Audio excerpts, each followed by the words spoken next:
Bonjour à toutes et à tous. Donc déjà une très bonne année à vous. Très bonne année 2018, plein de bonnes choses, de la joie, tout ce que vous souhaitez, quoi. Plein d'argent, le nerf de l'argent. Donc voici pour cette nouvelle vidéo pour janvier, un oscilloscope. Donc c'est un module que j'ai acheté sur internet. Donc il a fallu monter le, le boîtier et assembler l'oscilloscope. Donc on va voir dans cette vidéo comment il faut faire.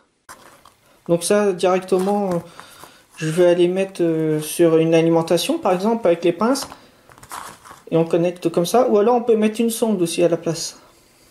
Une vraie sonde comme sur les gros oscilloscopes. Alors voici la bête. Un petit oscillo comme ça. Donc c'est vraiment génial. En plus on peut avoir un boîtier pour le mettre dedans. Alors pour ça je vais avoir besoin d'une alimentation de 9 volts. Plus 9 volts. Donc ici. Donc déjà j'ai récupéré un fil sur une très vieille alimentation. Enfin c'est un petit chargeur quoi. J'ai récupéré le fil. Donc il va impeccable. Avec l'oscilloscope j'ai un schéma qui est livré. Donc je vais vous faire voir. Donc là on a une entrée ici. Hein. La sonde. Des amplis OPS. Un microcontrôleur. Avec l'afficheur bien sûr. Donc non, c'est le microcontrôleur qui pilote après l'afficheur qui est déporté en fait. Donc on a l'alimentation, un transistor avec une commutation ici.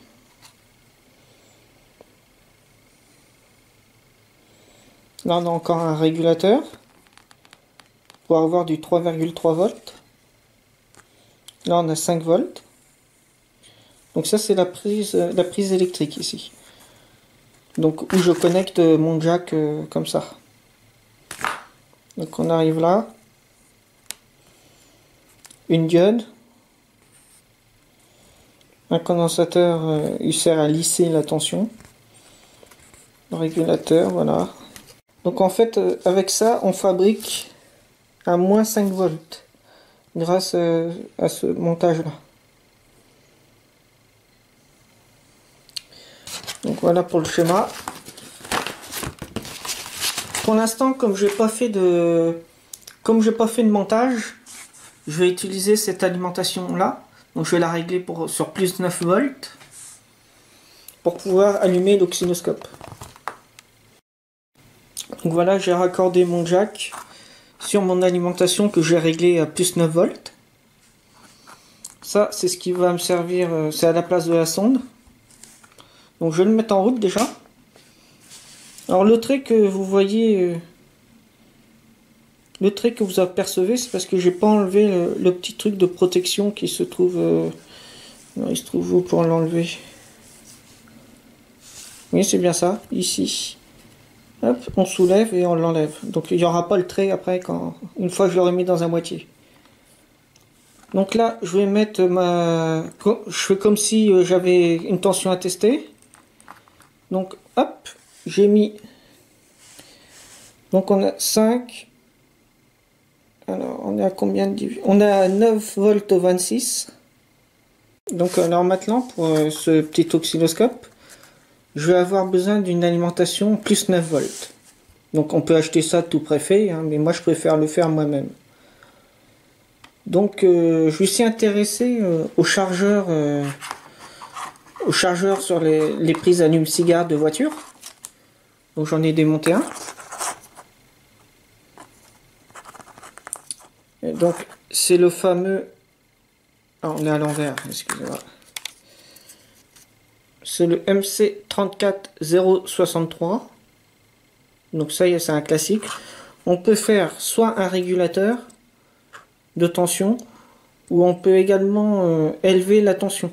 On peut arriver jusqu'à plus 55 volts avec un tout petit courant. Donc là, c'est tout bête hein, comme alimentation. Donc je vais utiliser cette petite carte. Donc je l'ai modifiée. J'ai changé la résistance que vous voyez qui est 3,6 kΩ. J'ai mis une 5,6 kg pour atteindre 9 volts en sortie. Plus 9 volts. Et j'ai également mis une résistance de charge sur le plus 9 volts que j'aurai en sortie.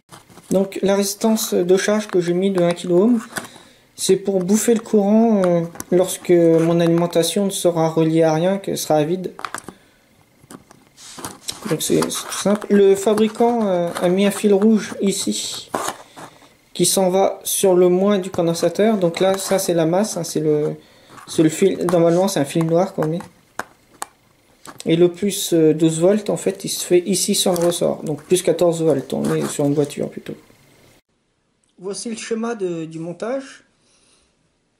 Donc on a l'alimentation d'entrée. C'est plus 13 volts, plus 14,4 volts sur une voiture. Un fusible, alors là c'est un fusible de 1 ampère. Je l'ai remarqué là, fusible 1 ampère. Ensuite, on rentre sur le circuit intégré. Donc, c'est un MC34063. Donc là, le circuit il est monté en régulateur de tension pour avoir une tension inférieure que la tension d'alimentation. Mais aussi, on peut aussi utiliser le circuit pour faire un élévateur de tension. Donc, à partir d'une tension, par exemple ici on va mettre 12 volts, on peut obtenir plus 55 volts en sortie, mais avec un montage différent, pas fait exactement pareil. Donc ce circuit intégré, il est très très bien. J'adore ce circuit. C'est pour ça que j'ai voulu en parler dans cette vidéo pour l'oscilloscope. Donc ici, pour la valeur de R3, ils ont mis une 3,3 kΩ, alors que sur la carte c'était écrit 3,6 kΩ.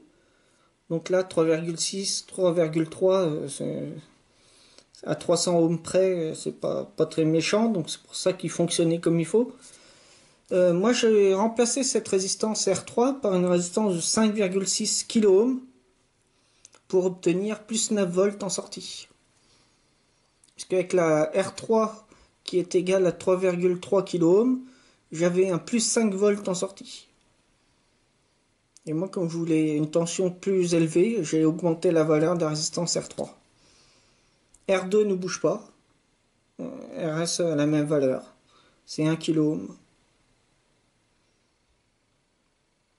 Donc en fait, c'est un peu comme un petit comparateur de tension en fait. On récupère la sortie, elle se fait pin 2, donc on a la sortie. On récupère via la résistance R3 une information de la tension qu'on a en sortie qui vient sur l'entrée comme si c'était un comparateur de tension.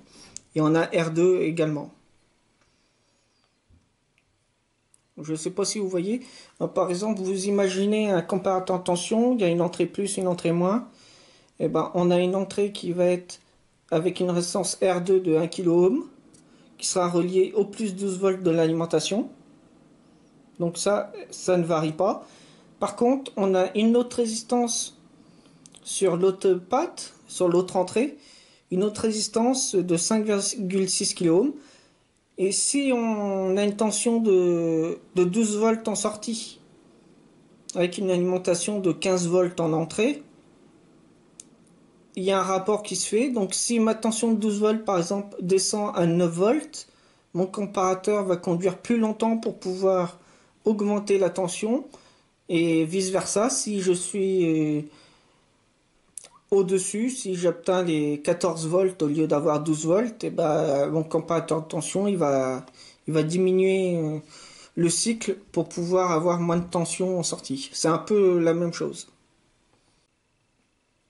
Alors pour C1, ils ont mis 220 microfarads, 16 volts. Moi, j'ai remplacé par un condensateur de 25 volts.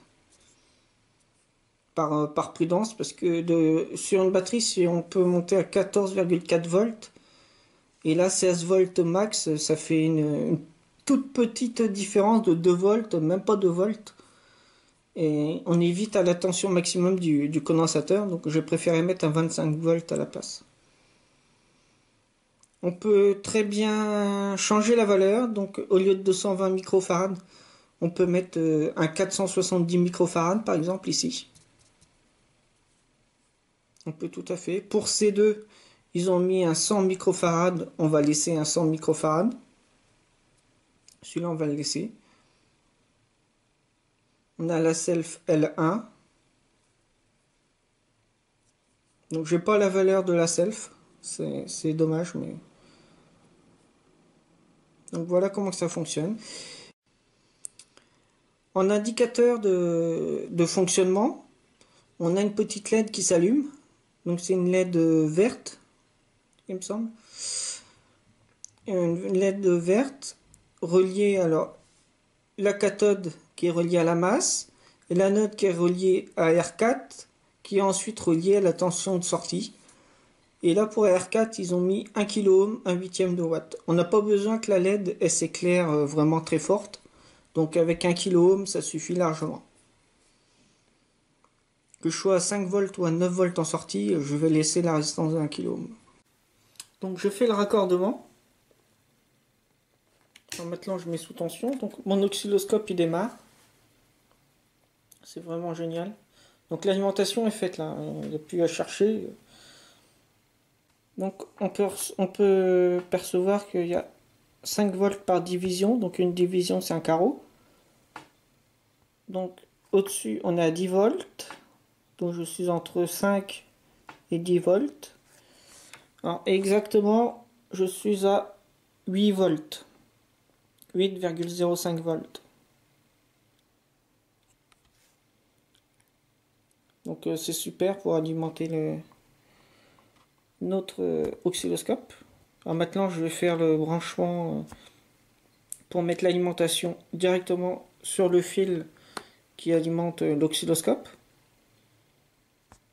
Donc je vous dis à tout de suite et puis je fais les branchements. J'ai fait le boîtier, donc voilà. On a une LED bleue pour indiquer la présence de tension, que l'appareil fonctionne. Et pour avoir 12 volts sur cette alimentation-là, j'ai utilisé un petit chargeur comme celui-là. Donc c'est un 12 volts 1 ampère. Donc j'ai fait ça en 2 parties. On aurait pu le faire en une seule alimentation. Mais je voulais vous faire voir comment fonctionnait le MC34063. Donc j'ai fait un petit boîtier en plus à part. J'aurais pu acheter directement un chargeur comme ça 9 volts, mais bon, j'ai préféré faire comme ça.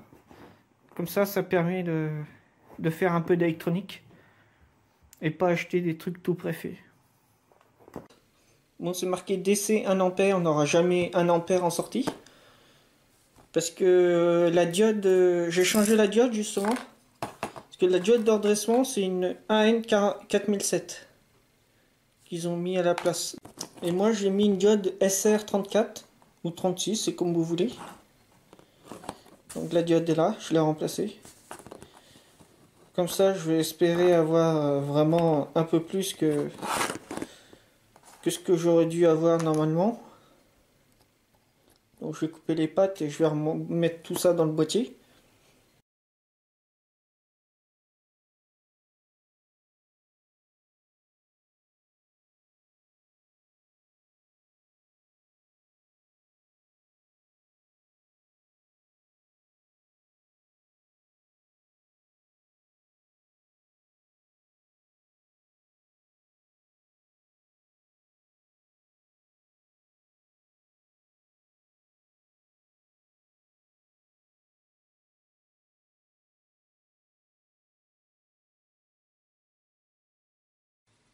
J'espère que cette vidéo vous aura plu. Donc comme vous voyez le boîtier, il y a bien la LED bleue qui est allumée. Et j'ai mon oscilloscope qui fonctionne à merveille. Alors, seul petit bémol, je trouve dommage, c'est que je trouve qu'il y a une épaisseur de plastique en trop. Et pour bouger les interrupteurs, c'est pas facile. Il faut rajouter un petit capuchon dessus. J'essaierai de trouver ça. Mais même pour appuyer sur les interrupteurs, ils sont en dessous de cette face-là. Donc pour être bien, il faudra enlever les écrous et pas mettre la plaque du dessus quoi, pour pouvoir avoir accès aux touches. Donc ça c'est le petit bémol du boîtier. Regardez, vous voyez, ça arrive pile à la limite. Donc c'est le petit bémol que je pourrais mettre pour cet oscilloscope.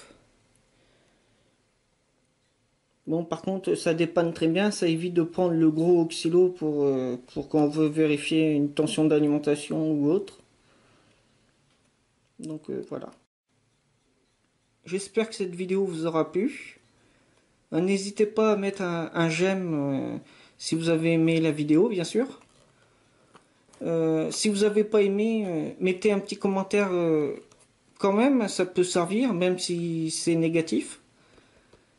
Qu'est-ce que vous voulez dire d'autre? Encore une bonne année 2018 à tous et à toutes. Plein de bonnes choses, tout ce que vous voulez accomplir. Je vous dis à bientôt sur le forum de Triac Affaires. Alors si vous avez une question d'électronique, n'importe quelle question, ou si vous voulez venir nous dire bonjour, il y a un chat sur le forum. Donc vous allez en bas de la page, vous allez avoir le chat. Il faut s'inscrire pour pouvoir se connecter. Alors, il y a très peu de monde sur le chat, hein, mais vous pouvez laisser un message. Nous, quand on vient, on le voit tout de suite. Donc après, si vous avez des questions, une télé en panne ou une alimentation qui est en panne, une alimentation quelconque, hein, n'hésitez pas à poser des questions. On essaiera de vous répondre, bien sûr. Bon, on n'a pas tout le temps le schéma, donc ce qui est dommage. Hein. Pour toutes les télés LCD, plasma, on n'a pas toujours les schémas. Bien au contraire, les dernières télés, on n'a pas les schémas disponibles du tout. Je voulais vous remercier aussi parce que vous êtes de plus en plus nombreux à nous suivre.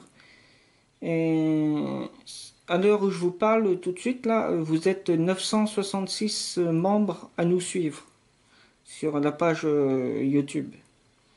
Donc c'est vraiment pas mal. Hein. Je vous remercie beaucoup. Alors maintenant, je vous dis à la prochaine pour une prochaine vidéo. Je vous dis pas encore ce que c'est. Ce sera la surprise.